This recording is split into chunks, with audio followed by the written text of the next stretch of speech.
In working with youth and young adults, I often get to witness awkward moments. Specifically, my heart always softens for the young person who is desperately trying to fit into a group where maybe they don't quite belong. This young individual deeply wants to fit in and tries a little too hard at it, causing a few clumsy encounters and uncomfortable looks. I can't help but think that Peter is this person in today's gospel. I can almost feel his inner monologue crying out, "Something so strange and sacred is happening, and I don't know how to respond, and I'm not really sure if I belong here, so I know what I'll do. I'll make tents. Wait, I should probably say something. What can I say for certain that won't make me look like I'm out of place? It is good that we are here." Yeah, that's it. I absolutely feel Peter's response to his circumstances today, as I have with other characters in the scriptures for many years. I find myself identifying with the person who doesn't quite get it, rather than the hero of the story. I hear the parable of the prodigal son, and I always feel bad for the older brother. He worked hard to honor his father and uphold the family name. When Mary and Martha welcome Jesus into their home, and Mary sits lovingly at Jesus' feet, I usually roll my eyes. Honestly, if it had been me, I would have been trying to clean up my house and have some kind of food ready. I deeply care about hospitality and helping people feel welcome in my home. Why would I treat Jesus any differently? And again, I understand why Peter proclaims, "It is good that we are here." I would want others to think that I knew what was going on.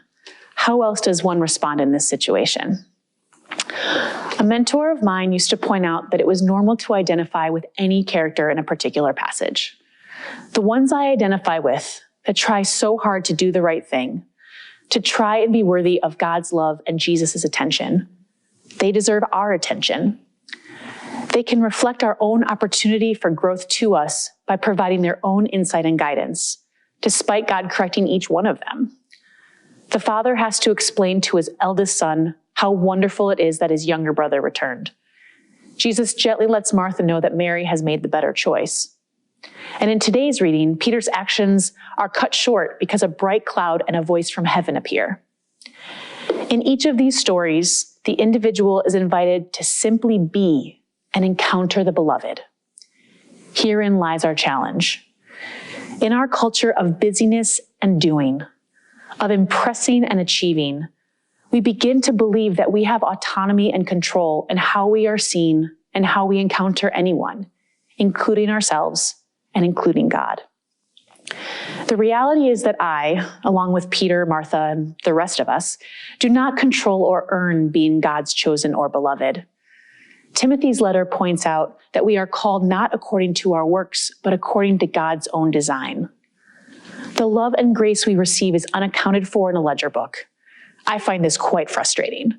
I far prefer being able to show a linear equation to explain exactly how I earn that paycheck or help someone out. Many of us like the control in how others see us because we can tuck away the ugly parts. We don't want others to see those things, and we certainly do not want to be faced with our own vulnerability and identity. I am more like this than I typically choose to admit, and I suspect that I am not alone.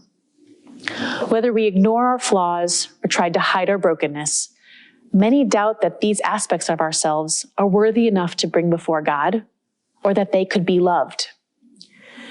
In Father Michael Moynihan's Broken Record Prayer, the voice of God tells us, "I love you because I can't do anything else.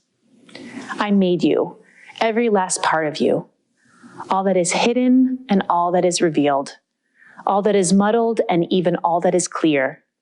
You are, at the risk of repeating myself, dear to me. You are precious in my eyes just because you are mine. That's enough for me, and it will have to do for you." That will have to do for you. That will have to do for me, for Martha, for Peter.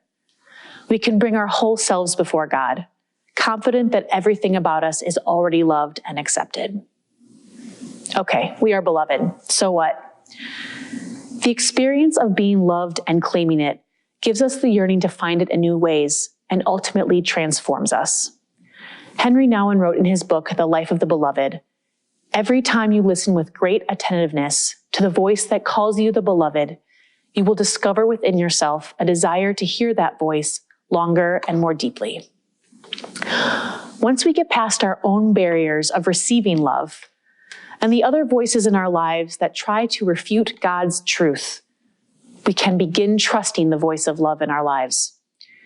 We can begin to believe that despite the darkness and the brokenness evident in the news, despite the challenging people we have to engage, despite the times when it seems that our own sin and brokenness cannot be overcome, that there is hope.